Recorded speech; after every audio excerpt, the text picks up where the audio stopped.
బాబు ఏంటంటే తనకి ఇష్టమైన ఫుడ్ ఉంటే తింటాడు సైలెంట్గా, బాగలేకపోతే సైలెంట్గా వెళ్ళిపోతాడు. అమ్మకి ఇదేంటండి వదిలేమో తన తింటాడు, అది నిశ్శబ్దంగా నిరసన ప్రకటించేవాడు. దాంతో వాడి గురించి చాలా ప్రొటెక్టివ్గా చూసుకునేది అమ్మ. పైగా చిన్నప్పటి నుంచి కొంచెం వాడు వీక్గా ఉండేవాడు, అంత బలమైన ఇది కాదు. దాని తర్వాత కొంచెం అందుకని అమ్మ వాడిని స్పెషల్గా చూసుకునేది. వాడు స్పెషల్ కిడ్ అయ్యాడు ఇంట్లో. మీ అమ్మగారు మీ అక్క చెల్లెళ్ళకి ఇచ్చిన సలహా ఏంటి? అంటే ఇండిపెండెంట్గా ఉండాలి అమ్మ, ఎవరిలో డిపెండ్ అవ్వదు. నీ పిల్లలు నువ్వే జాగ్రత్తగా పెంచుకో, ఎవరి మీద చేయకు, డిపెండే పెట్టద్దు అని ఆవిడ మాకు బాగా ఎక్కువ చెప్తుండేది. నాకు కొంచెం టఫ్ టైమ్స్లో కూడా నీ పాట నువ్వే ఉండాలి, ఎవరింట్లో ఉండదు, ఎవరింట్లో ఉండదు, మా దగ్గర కూడా ఉండదు, నీ ఇద్దరు కూడా నువ్వే ఉండాలి. చెప్పారు చాలా టఫ్, బట్ నాకు అదే చెప్పేది. ఇండిపెండెంట్ అట్లా ఒకళ్ళ దగ్గర ఉంటే నీ గౌరవం తగ్గిపోతుంది, ఎక్కడ ఉండదు.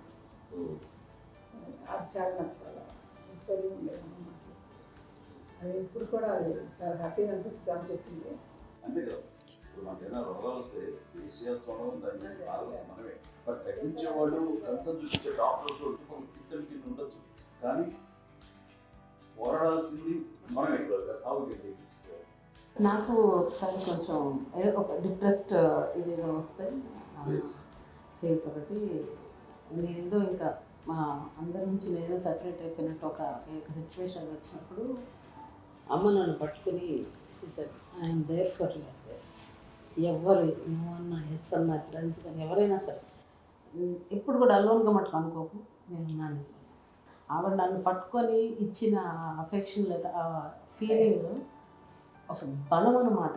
ఇంకా ఏమన్నా చేయగలను నేను, పర్లేదు లైఫ్లో నాకు ఏదైనా సాధించగలను అని ఒక భరోసా తల్లి దగ్గర నుంచి రావడం అనేది నాకు ఎవరు అవసరం లేదనిపించింది. అంత స్ట్రాంగ్గా ఆవిడ సపోర్ట్, వెరీ స్ట్రాంగ్, అంత స్ట్రాంగ్ చేసింది నాన్న అని చెప్పండి. మా పిల్లల విషయంలో మేము కూడా మేబీ అంత స్ట్రాంగ్ కాదేమో, సెన్సిటివ్గా ఉంటాం, కానీ అమ్మ మటుకు చాలా స్ట్రాంగ్గా ఉండి మమ్మల్ని కఠినంగా ఇలాగే ఉండాల్సింది, ఇలా ఉండండి అప్పుడే మీరు నేర్చుకుంటారు. ఇక్కడ అమ్మ పాజిటివ్నెస్ ఇంకో మాట చెప్పాలి అంటే తన బిడ్డలకే కాదు, ఈ రోజున మా రెండో పాప శ్రీజ కూడా తనకి లైఫ్ చిన్న డిస్టర్బెన్స్ వచ్చింది. ఆ టైంలో కూడా తను ఏమందంటే అప్పుడు నాన్నమ్మ దగ్గరికి వెళ్ళాను, తను ఇచ్చిన భరోసా ఇచ్చిన మాట వెళ్ళలేని ధైర్యం వచ్చింది నాకు.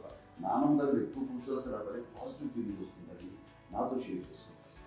తనకు నాతో చెప్తుంటే అనిపిస్తుంది కరెక్ట్, అమ్మ ఏం పర్లేదమ్మా, లైఫ్ అంటే ఒకరితోనే అయిపోదు, ఆ ఒక్కరితో వాళ్ళ ఇన్ఫ్లుయెన్స్ తోటో వాళ్ళు మన మీద నియంత్రించడం కానీ మన బాధల్ని వాళ్ళు చేయడం అవుతారు.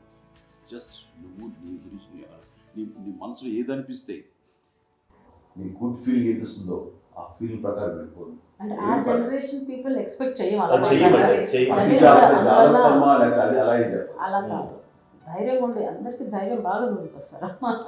ఫాదర్ కూడా, మా నాన్నగారు కూడా అస్సలు ఎప్పుడు అనేవాళ్ళు, ఎప్పుడు మీరు పెట్టే చెయ్యి మీరు ఎప్పుడు పైన తప్ప తీసుకుని ఎలాగా ఉండకండి, చేతులు పెట్టుకోండి అనే అట్లాంటివి చెప్తుండేవాళ్ళు. అందుకని మాకు ఇట్లా ఇండివిజువాలిటీ మాకు బాగా, ఎప్పుడు కూడా ఒకళ్ళని అడగడం అనే బ్రదర్స్ని అడగాలన్నా కూడా మాకు అది పడిపోయింది మైండ్లో, కష్టపడ్డాయి. సో నాకు అంటే ఆవిడ మా అమ్మ ఏదన్నా కొంచెం డిప్రెస్ అయినా నేను చాలా ఎక్కువ అమ్మకి షేర్ చేసుకుంటే, అన్నయ్య కూడా లేడు. అన్నయ్య ఉన్నప్పుడు ఓకే, లేనప్పుడు నేను ఎక్కువ షేర్ చేసుకునేవాడిని. బట్ ద బెస్ట్ థింగ్ మా అమ్మ దగ్గర నుంచి హగ్ అండి. ఈరోజు కూడా మా అమ్మని హగ్ చేసుకోకపోతే అంటే అది నాకు మా అందరిలోనూ, అంటే ఆవిడ పెద్ద చదువుకున్న వ్యక్తి కాదు, పెద్దగా నా ఎక్స్పోజ్డ్ కాదు, కానీ ఇవాళ అన్నయ్య కానీ విజయ, మాధవి, నేను, కళ్యాణ్ బాబు ఈరోజుకి టుగెదర్గానే ఉంటాం.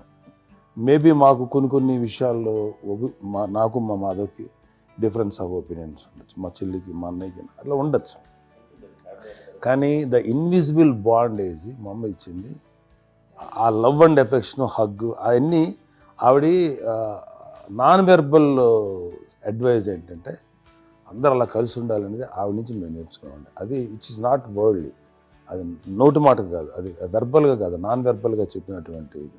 సో అందుకని అది మాకు గొప్ప, మేమందరం ఇప్పుడు అలా ఉండడానికి కారణం, అంత కలిసి ఉండడానికి కారణం, మెయిన్ కారణం మా అమ్మ అండి. అది సో అందరూ ఉండాలనేది మా అమ్మ అడ్వైస్. ఇప్పుడు కూడా నేను ఎప్పుడైనా ఏదైనా ఫీల్ అయినా, అన్నయ్య ఫీల్ అయినా